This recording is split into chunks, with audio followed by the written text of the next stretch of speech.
Sanibona, phinde nginibingelele njena namhlanje ngaleli thuba ngalomzuzu ngaleli hora.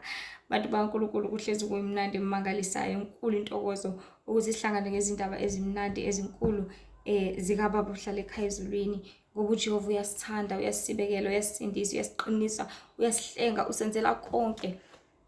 Nangazindaba zakhe sisoke sisaphakela yazi. Ayikho into emnandi njengokuphakelwa, ayikho into emnandi njengokudla kwamahhala. Ayikho into emnandi njengokuthi nje wena nje lethi isitsha kuthiwa landa isitsha sakho nesipuni sakho nakho ukudla bese uba filled ngengaphakathi ebese uba filled usuthe wenze njani ujabule. So bantu baNkulunkulu indaba esekuthenini njalo masihlangane ngezindaba ezimnandi zombuso wezulu sihlangene ngokuthi siphakelane, sihlangene ngokuthi sixwayisane, sihlangene ngokuthi sisizane, sihlangene ngokuthi sifundisane, sikhalimane, sihlangene ngokuthi silalele umoya kaNkulunkulu ukuthi ulethe muphi umyalezo namhlanje. Sihlalela ukuthi sizwe senze futhi intando kaNkulunkulu athanda ukuthi yenziwe ngalesi sikhathi, ngalomzuzu nangale mihla. So ngisuke ngizindebe nje kuphela sikaNkulunkulu ekuthenini amazwi akhe afinyelele kubantwana bakhe, ekuthenini amazwi akhe afinyelele kubona bonke kumele ukuthi afinyelele kubona, ngoba kuningi esingakwazi, kuningi esingaqondi, kuningi futhi esidinga ukuthi sikhanyiseleke kona.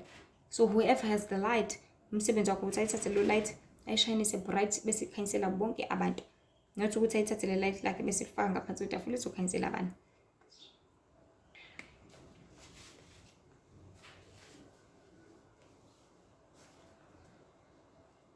Njengamanje siphila esikhathini songafuni, ake ngibe kanjalo. Kungeke ngoba mhlawumbe izinto eziningi abantu abazazi, kungeke ngoba mhlawumbe babakaze beze ngazo, kungeke ngoba mhlawumbe babakaze bayibona, kungeke ngoba mhlawumbe number 1 ayikho into entsha ngaphansi komthunzi welanga. Okwenzeke last week kwenzeka ngalela langa, kwenzeka izolo, kusangaphinde kwenzeka namhlanje. Okwenzeke emaphakadeni kusangaphinde kwenzeke namhlanje. Nothing is new, because lapha emhlabeni it's all about ukuvuka ugeze, udle, uhambe, usebenze, ulale, uvuke, ugeze, udle, usebenze, ulale. Yini entsha lapho? Yini isimanga lapho? Kuthi hawu usibani manje ulele? Yini isimanga because everyone uyalala vele. Yini isimanga ukuthi hawu usibani wena uyadla? Yini isimanga because kuyadliwa vele. Ayikho into eyisimanga lapha emhlabeni. But sesiphila esikhathini lapho khona abantu abasafuni, abantu banenkani, abantu akusena access, like towards them akusena access. It's like it's fully locked ngendlela eyisimanga. And I'm having amaphupho rebellion or rebelliousness. Amaphupho ukugoloza kakhulu these days. Kuba uNkulunkulu ecacisa ukuthi umoya wokugoloza nowenkani wandile kubantu. Umoya wokugoloza nowenkani uthe chizisa ka usabalele ngempela. Angithi siphila kwi generation ukuthi hawu sesiyobona phambili. Hawu siyofela khona. Hawu ngiright ngirong nginje. Hawu ngiyeke nokuthi kwami. Hawu ilevel yokugoloza isiyande ngendlela eyisimanga, because it's not about abantu izinto abazazi, bazazi kahle bona bazi. Uthi uyahlala phansi uyaxoxa nomuntu athi yazi ngiyayazi lento ngitshela yona. Uthi ukhuluma indaba ebhlungu athi hawu kade uNkulunkulu angitshela mina leyo nto kodwa ugqokile. Uthi ukhuluma indaba ye-makeup awu kade sasizwa leyo nto kodwa uthi ukhuluma indaba nanoma ngayini angiyiphathi ke imiyalelo kaNkulunkulu. Yaziwa ngisho umuntu olala kubona utshwala each and every day oyisibotho. Yaziwa ngisho umuntu, yaziwa ngisho umntwana omncane ukuthi akumele webe. That is why qala umama aqala before angene lapha efrijini athatha amaqhwa, ngoba uyazi ukuthi umama uthe ngizokushaya ungathatha amaqhwa azokugulisa. Aqala amqala ziqala emncane no 1 year at least.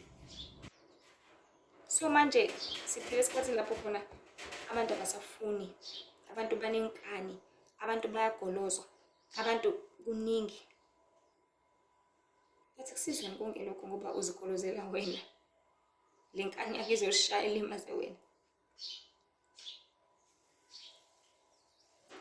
Kunenkinga eningi lapha emhlabeni okubala ekakhulukazi kuzo ukungabonakali kwemiphumela.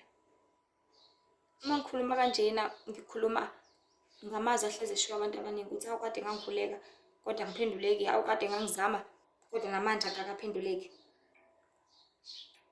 They lack ukubekezela, they lack ukulinda, they lack ukulalela, because there are many things ezingenza ukuthi umkhuleko wakho ungaphenduleki. Number one, there are many spirits avalayo abeyibheda ekuthenini, because one thing I've learned engangayazi nami ukuthi uNkulunkulu uphendula same time.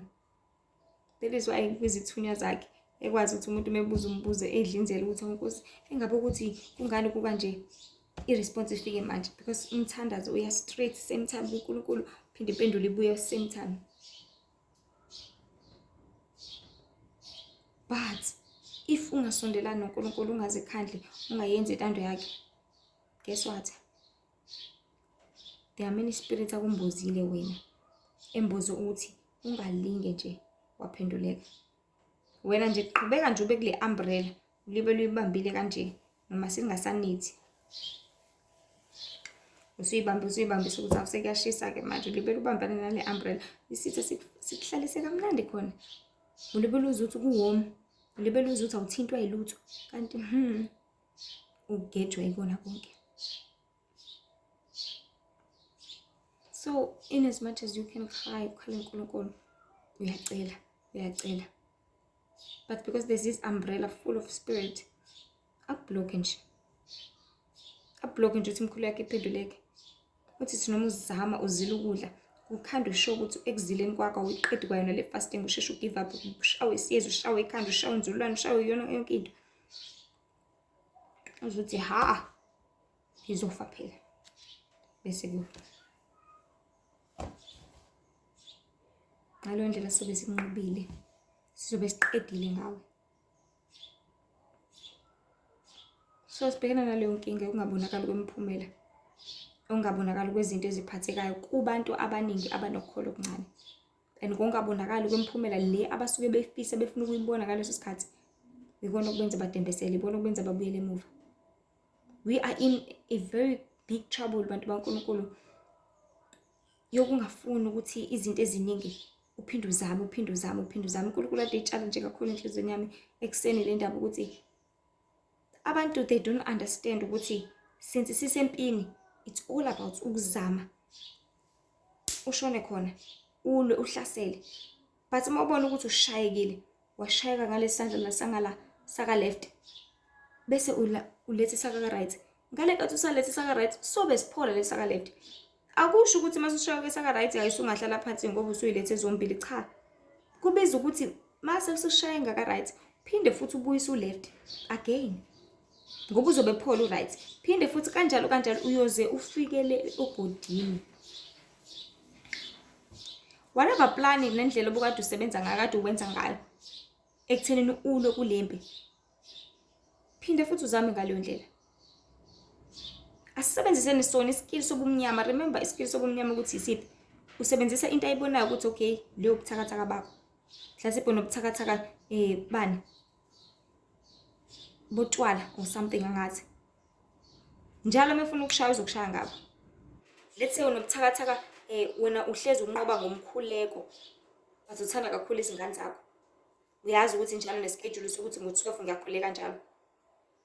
So ngenxa ukuthi unabo ubuthakathaka, unayo into okwazi ukubambeka ngayo, akwazi ukubanjwa ngayo. Ubanjwe ngabantwana bakho. Kakhulu umntwana wakho bese uthi ayisho ukuthi ayikho lento yokuthandaza. Uthi usesibhedlela ashawa u-12 ubone ukuthi seku-12 ngampela. Engabe uzama indawo uguqele khona la ukhuleke ngoba iyona indlela olwa ngayo kwimpi yakho. Ivele nje ubumnyama bokwenza ukuthi cho. So nathi kumele sisebenzise the same technique ukuthi okay, ngoba sibanja ngama weakness, ngiyake ngithi umuntu angabizi nge-weakness yakhe. Cha ungalinga ubiza ubuthakathaka bakho, akusibono bakho, ubuthakathaka nje, akusibono bakho. Because ngale nkathi ukubiza ngobakho yabamukela, uyabukhohlwa ukuthi oh you are my baby, and let izoqhubeka umntana wakho, uzoqhubeka kunawo, uzoqhubeka uhlezi ushawa ngayo vele. but akekho umuntu onobuthakathaka lapha emhlabeni. Siyashawa nje ngezindlela esishawa ngazo ekudinge ukuthi ukubone ukuthi okay ngishawe ngale ndlela. Ngeke usalunga kumnyama, ngeke usalunga. So let us use the same technique thenini if ushawa ngendlela obonayo ukuthi okay hlezi njalo ngishawa ngale ndlela engekho right, nawe ilwa ngayo. Ungishawa ngabantwana bami, ngiyabafundisa ngibafundisela ukuthi nabo bakhuleke babe njengami. Ungishawa ngezezimali, ngizovela ngidele yonke into ngizile ukudla mangingesenayo imali ngiyazila straight. Ukuze ingabikho indlela nentuba because uzothi usungasenayo imali suyakhala we mangaze ngahlupheka nani nasho uNkulunkulu ke yabonga lenkathi singasekho. Ila lenkathi usumbiza ngempela uJehova uthi Nkosi ngiyakudela konke. Ngishawa ngale ndlela, okay ngizokwenzela ephuzwini. So ezintweni zonke abantu baNkulunkulu into ekumele siyazi ukuthi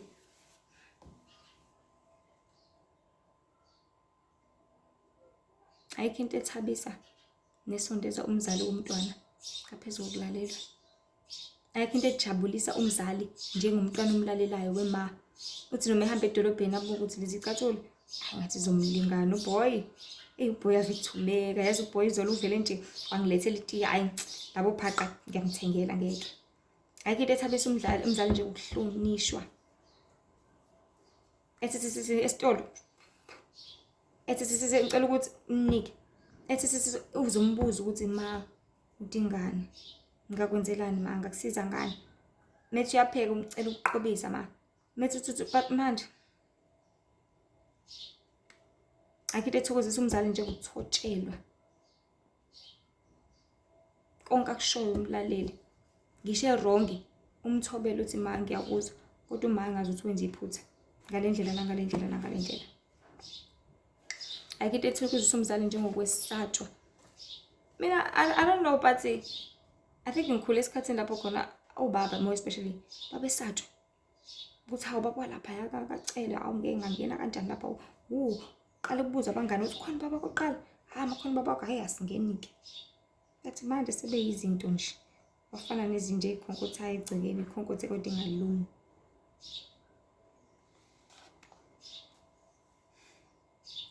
And le nkinga esibhekene nayo abantu baNkulunkulu, abaningi bahlezi bekhala ukuthi ukukholwa kunzima. Siyakhuleka siphendula, sisabathe siyazama kepha kulungi lutho. Ngempela kanti uJehova ukhuluma nabanjani? Ngempela kanti uNkulunkulu usiza abanjani? Ngoba nathi siyakhuleka kepha kwenzeke lutho engikukhanya noma esifisayo. Yona nkinga esibhekene nayo leyo.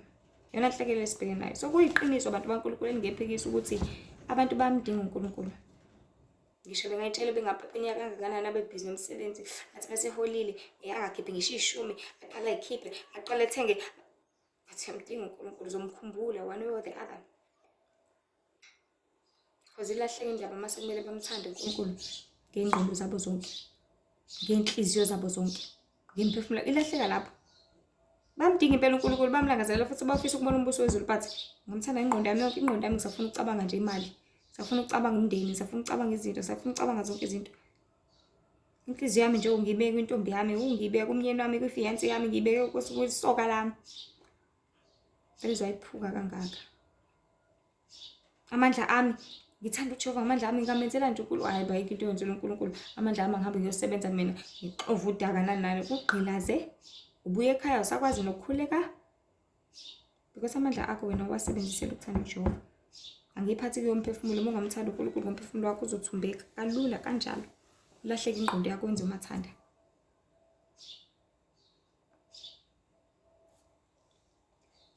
And the more abantu bechitha isikhathi sabo ngokuthanda ezinye izinto more than uthanda uNkulunkulu, that is when belahleka. That is when iyona ndlela abangamhloniphi ngayo. Because bafuna ukumdonsa ngekhala, udonsa ngekhala uNkulunkulu ukuthi siyangala senza kanje. Sifuna ukuthi nokuthi thina. Sifuna ngale ndlela ngalolu suku.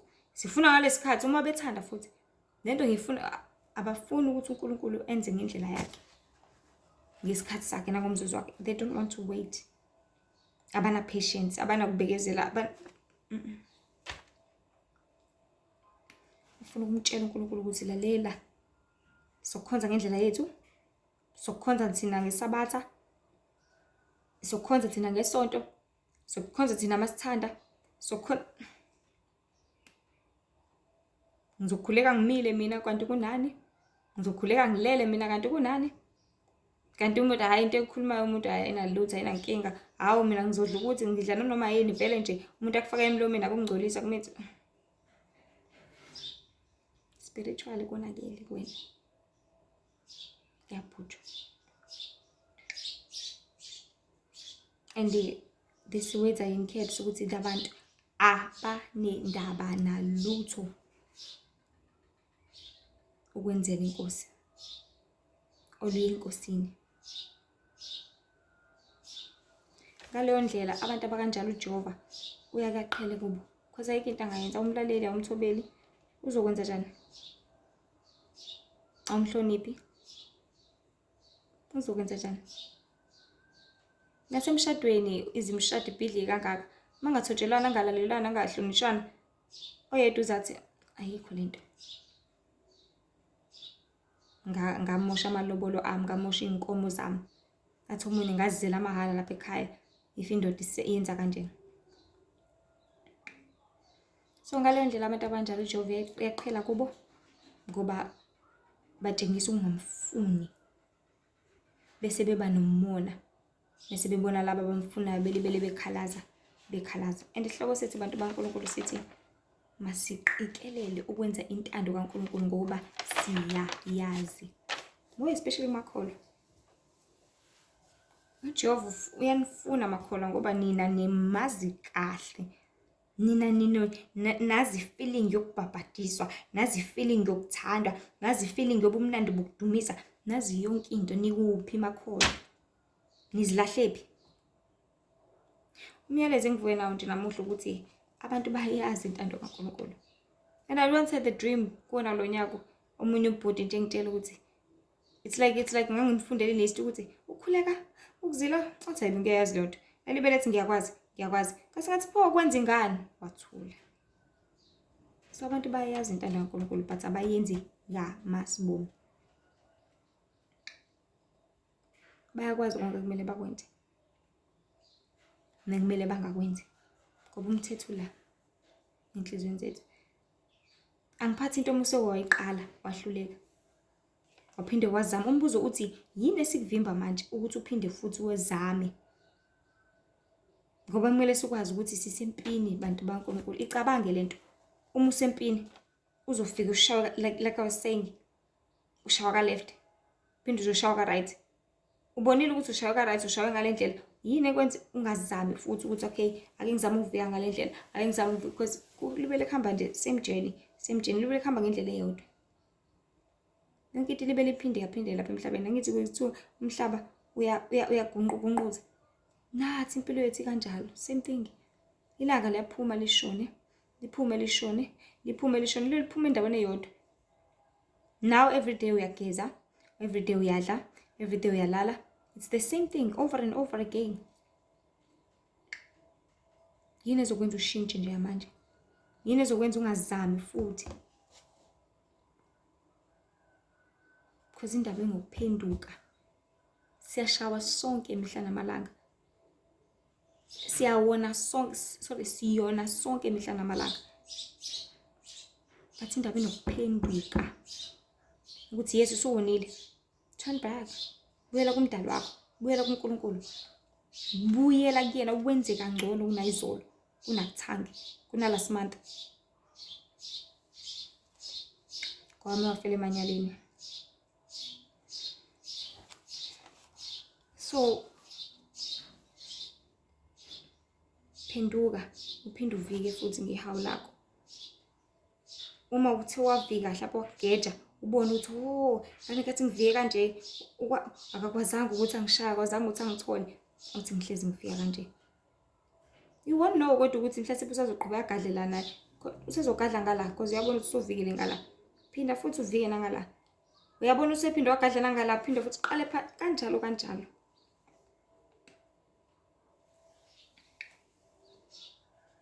Siyazi sonke ukuthi indlela elula ukulimaza umuntu nokuqeda ngayo ukuthi umthinte la ebuthakathaka kakhona, umthinte la weak kakhona. Ayesithi uphukile edolweni. ukuze umuntu ukuze usheshe ukhale phansi nisempini ngiyalo mhlawumbe i-boxing ring wakushawa le mali edolweni. Ukuze asheshe akulalise phansi kumele enze njani? Kumele achokoze lona leli dolo. There's this movie nje, I think iminyaka edlulile o-2012 or something, Will Smith, whereby umntwana wakhe uJaden belwa lapha it's called the Karate Kid. Wathi selimele sibe kambe bomlapha belwa lapha kwi-tournament ye-karate.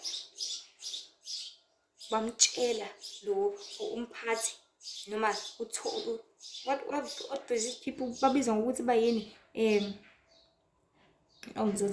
abaphathi bama-karate or trainees or something like that.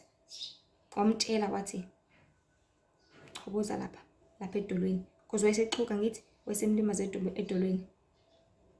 Master, they are called master. Wamtshela umaster wakhe wathi dila nedolo. Yabo uma udile nedolo uzobe uqedile ngaye. Because la weak ngakhona ila uzokwenza ukuthi usheshe ulale phansi ngakhona. Fana nabantu bebezingela bafuna egulayo ngithi ngoba iyona engakwazi ukugijima.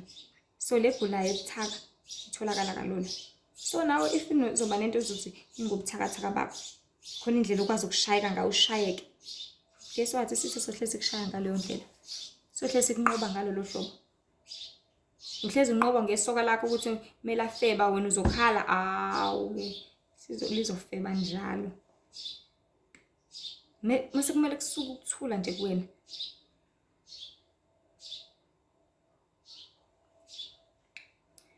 So indlela osihlasela ngayo nawe umuntu ekuqaleni ubonakala ukuthi okay nkathi simenze ukuthi nkathi simchobozisa mphuca imali ukhalisa ku-alarm. Alright, sekuqedile ubumnyama, qedile ngawe.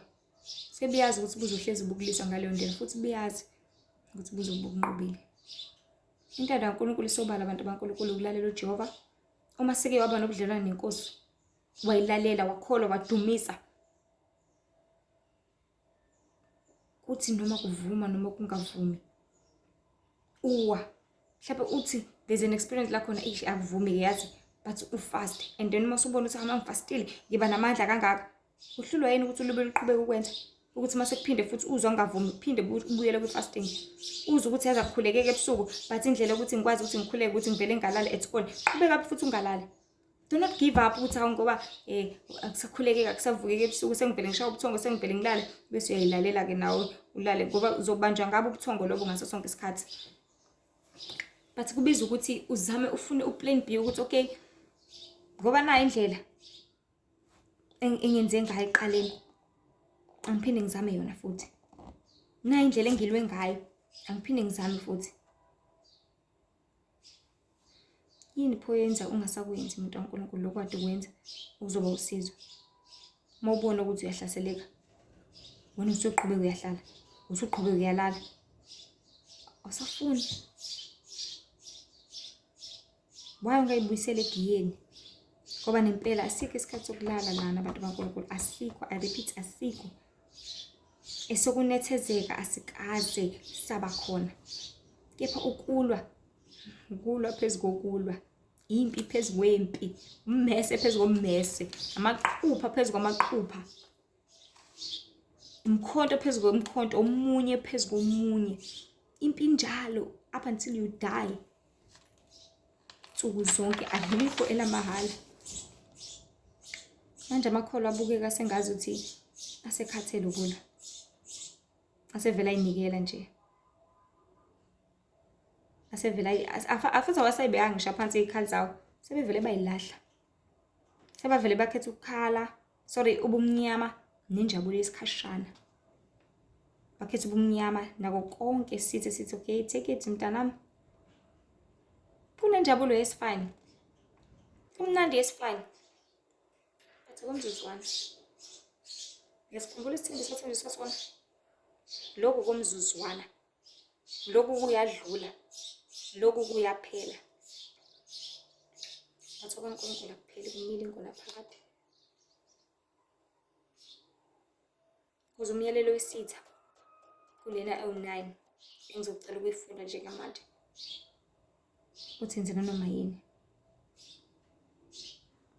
ikona olula uthi enzela noma yini elangazekelayo efisayo athanda ukuyenza ngoba nje ngijabulisa okuyinto engekho right kodwa abaningi kakhulu abakhetha ukugcina lo mthetho sorry ngoba abantu bayathanda ukunethezeka people bakuthanda ukurelax bakuthanda ubumnandi bakuthanda ukucruiser that is why isitha sibanikeza into abayifunayo and siphile ekhathini lapho khona I quote my sister Celeste Rush ukuthi abantu isitha sobanikeza into abayifunayo because ukulangazelela kwabo akusekho enkosini sekuzentweni zezwe so konke abakulangazelelayo sobanikeza kona mabefuna ungafi isitha sobanikeza ungafi mabefuna ukuthi umuntu akushaya ukuthi kunganjani nje mhlawumbe ngelinye ilanga kukhulelwe umyeni wami sengikhathele mina njengoba kodwa ukhulelwa mina ngedwa isitha so provide nalokho kunganjani izinto bese ku relationship nje sobabili ngelinye ilanga ingane inganceliswa yimina njengoba inceliswa wena baba isitha so provide lokho no problem angisho ukuncela ibhodlela ngisho leli lebele phume la ibele lomuntu esilisa imagine amanyala kanjalo so imiyalelo 9 esithi ngifisa siyibuyisele si-revise kade sagcina ukukhuluma ngayo oqala ukuthi usathane represent indulgence instead of abstinence usathane represent ukuthi zimbandakanye kunokuthi into ungayenzi inhlobo izame zifake enza nawe bayabhema nawe bayaphuza nawe because we represent lokho hlobo lwesona. Number 2, Satan will represent a vital existent instead of spiritual pipe dreams. Uzothi hayi bayikho lonto phupha lisanda kwenza naye. Ayikho lonto. Ubani usokwayibona lonto? Amaphupha mawongo, amaphupha enyongo nanani. Enza ukuthi abantu bangafuni ukukhula spiritually bangaxhumana nomdalo wezinomhlaba. Number 3, Satan represent undefiled wisdom instead of hypocritical self-deceit. Hlakanipha kwasezweni wabani wamademoni sho njalo uJacob. Instead of ukuthi sizithole thina. Uzazi wena safa ukuthi ngingubani ngiphilelani ngizaluleni ngidaluleni bese ngenza intando kaNkulunkulu. Number 4, Satan represent kindness to those who deserve it instead of love wasted on ingrates. Uzothi khothe ekhahlelo usizo isizayo. Ngoba ngisizile nami ngizokusiza but ngeke wena kanti wonke umuntu bantu baNkulunkulu kumele simsize simele simabele ungathathi ukuthi ayivele iparallel lalifuna lohlalela nolemgaqweni. The fact that uthe ulambile endulambile singafuni ngelinye ilanga athi uKhrestu kithi nangilambile nangangiphukula ngangomile nangangiphuzisa amanzi ngangigodola ngihambaze nangangimbathisa uzoqapha athi ubuza usayibo wawukuphi ngikubonanga uzothi ngangileya muntu leyana ngangileya ngane leyana mangileya mndeni leyana wathi ekhala kuwena wathi unkosi yami yazi ngaze ngalamba ngazolala nisidleni ningane zami wena ligcwele phama ifridge kade uholile noma kade ngihlokanisa isitofela ama rice awu11 awu20 uhlule ngisho ukhiphe elilodwa izohlala izimbone lento lana unama jacket inqwalo no wardrobe abawu5 wena uhlule ukhipha nje jacket egodola ngempela umuntu unemali ebank igcwele ithe phama ingaka ekhala umuntu ukhala ngendlala uzothi hawu laba ngeke lawo sodlala bona ave beyiphuza imali laba abakwazi ukuyisebenzisa hawu ngeke phela thini uKhrestu uqobo lwakhe lo kade ulambile kuwena kade siyagodola kuwena. Number 5, Satan represent vengeance instead of turning the other cheek. Ake uSatan uthi wangithinta nje iyasiphindiselela ngeke nje mina ngize ngishawa umuntu ngeke nje ngithule kanjalo awu ngafa ngawudlwezi ngaqatha kadlwezi inkukhu ushiwo njalo I don't know ngingawucoshwe izinkukhu yes uthi ziphindiselele revenge zibuyiselele. 7 or 6, Satan represent responsibility to those responsible instead of concern for psychic vampires. As I was saying, ukuthi hayi labo basile la bafika bayimosha imali yabo kumaphela inyanga bathenga utshwala bathenga ini bese befuna ukusakha thina ngoba nakho thina la ekhaya siyihlelela zonke izinto. Cha, meselambile umuntu uselambile uzenzile lezi nqumo naye bengeke ingqondweni isize phela because usizo likhona hayi ngoba umuntu usengenalo usizo lisuke lukhona. Number 7, Satan represents men as just another animal, sometimes better, more often worse than those that walk on all four, who, because of his divine spiritual and intellectual development, has become the most vicious animal of all. Lento abantu abayisho ukuthi abantu sebezilwane. No, abazona izilwane abantu, but ubulwane obuphila kubona abuvumelile ukuthi kuthatha indawo. Abesethi abantu ilwane manje sisavumela umuntu nje ongqongqozayo ezoshumela into awungeke asamamukeli nje umuntu. Abantu bayilwane kabi, abantu bayidlova kabi, abantu bayadlungulana manje bayabulalana, ungadlungula umuntu wesifazane. Abantu bayantshontshelana nani ngesisazi phela manje. Hawu. Befakile lonto igxilile. And baningi abantu abayigcina imiyalelo kaSathane bengaboni, benganakile, bengazi, bengafuni futhi ukwazi because indaba isekuthenini abantu abasafuni. Number 8, Satan represents all of the so-called sins. Hayi ke represent lokho hlobo lesona. Mewona nje uthi Sathane. Mewantshontsha uthi Sathane. Mewabulala uthi Sathane. Mewaphinga uthi Sathane. Mewangagcina isabatha ngoba kuyisono uthi Sathane. Mewaliphatha ngezi igama likaJehova ubiza igama lakhe uthi akazohlala eduzane nawe.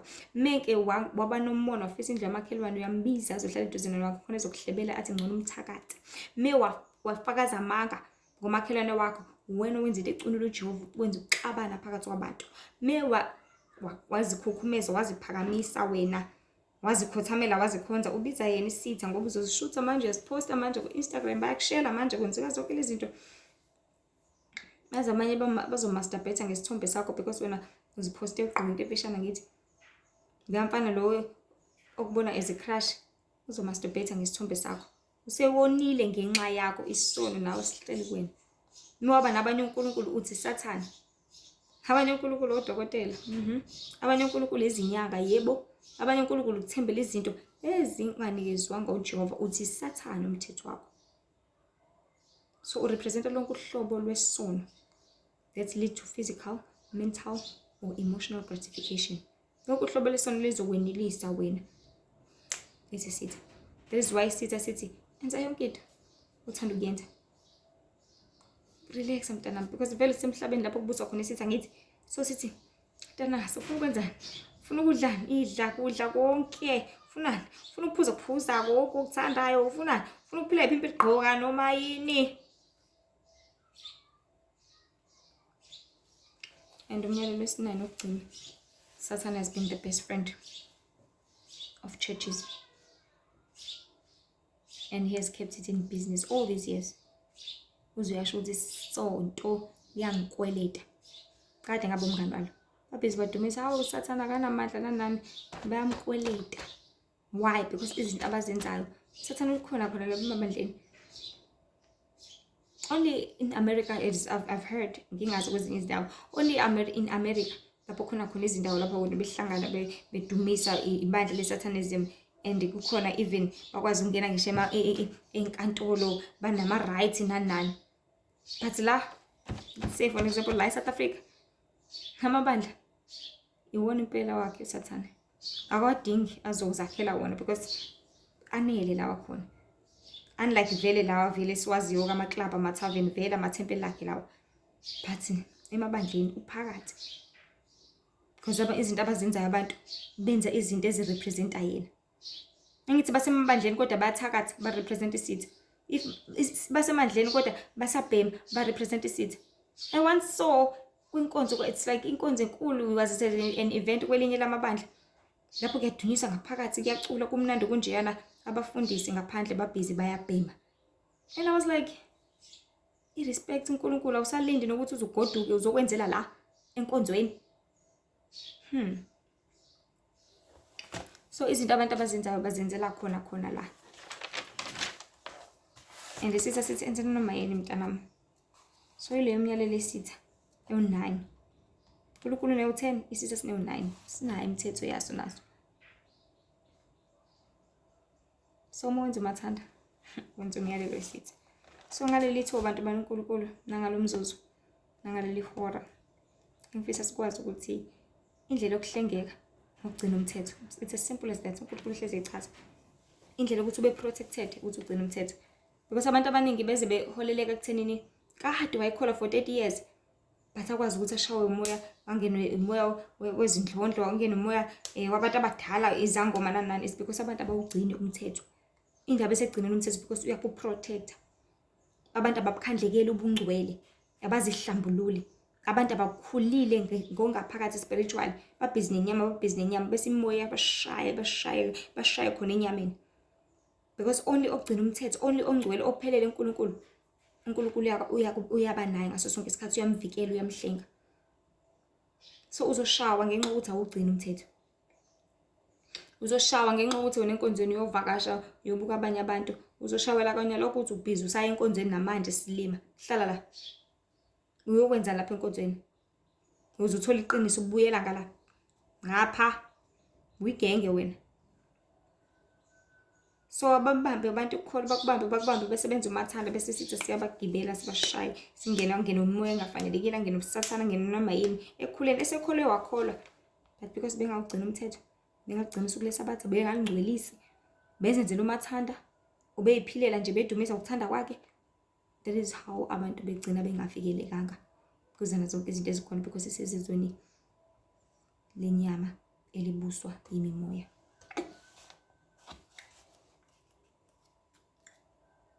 It's just like emsebenzini ama-position. Kumele ukuthi ukhule enkosini, ungavakashi nje enkonzweni. Because from a level yama-cleaner, usuke ungaphuma noma nini la emsebenzini. Uyi-cleaner, ungaxoshela umuntu engafika wena athi wena uyi-cleaner la, yazi kwenye indawo ungafika ube manager, yazi kwenye indawo ungafika ube supervisor. Bese uyaphuma na ngempela. But if you grow, ukhule, usebenza uzikhandla kulo msebenzi, uzofika kwi-level lapho uyi-shareholder noma i-CEO noma i-COO. Ngaleyo ndlela uzobe usuxhumene kakhulu ne-boss, uxhumene kakhulu ne-founder, izokuvikela ngisho kuthiwa kwenzakalani kuwena. Ngoba urepresenta yona, uresponda kuyona, ngaso sonke isikhathi yonke into yakho uphinde futhi uprovide kuyona, uhambisa kuyona, update yona.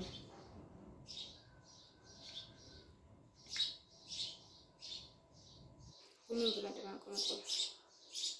Kumele hlezi siqaphela, kumele hlezi sazi ukuthi konke kulindeleke kithi. Usubmit kuyona. Yes, this is the word. Uzazi ukuthi usubmit kubani. Yosafika, you need to submit to umfundisi wakho, submit kwibandla, submit, but kumele wazi ukuthi kumele ukhule to an extent ukuthi uzosubmit kuNkulunkulu. Ngoba mase kuthiwa uyashona umfundisi wakho uzosubmit kubani? Suphelile umsebenzi. Mase kuthiwa uyashona usibani bani uzosubmit kubani? Sekuphelile ngawo.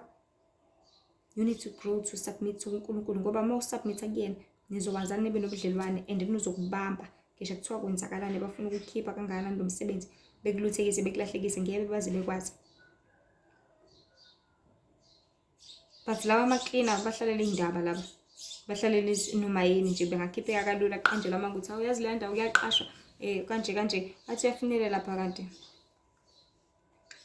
Eseze walova la msebenzini wakhe wakhetha ukuthi umsebenzi wakhe ariske ngawo ayendaweni la engazi khona. That is what ISITHA is doing to many people.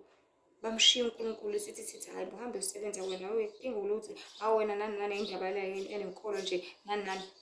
Ulalele nawe ngana ngempela. Uthi usuphumile enkolweni ukhumbule emuva. Washiya kunjani? Wavela washiya kanjalo. Ngakho-ke masiqikelele ukwenza intando kaNkulunkulu bantu baNkulunkulu. Ngoba siyayazi. Asibeni ngabalenzayo izwi, singabe ngabalizwa nje kuphela bezikhohlisa. So asizisize thina. Kosibe nani. Ngibusise kakhulu eniqinise. Nenzile intando kaNkulunkulu bantu baNkulunkulu ngoba iyaziwa, iyazeka. Masiqikelele ukuphelisa icebo laNkulunkulu ngaso sonke isikhathi. uJehova usithandile, uJehova usihlengile, usenzele umusa, ukuphila ithuba ukuthi uyenze intando yakhe, wakupha ukuthi uwazi ukuthi yiphi intando yakhe.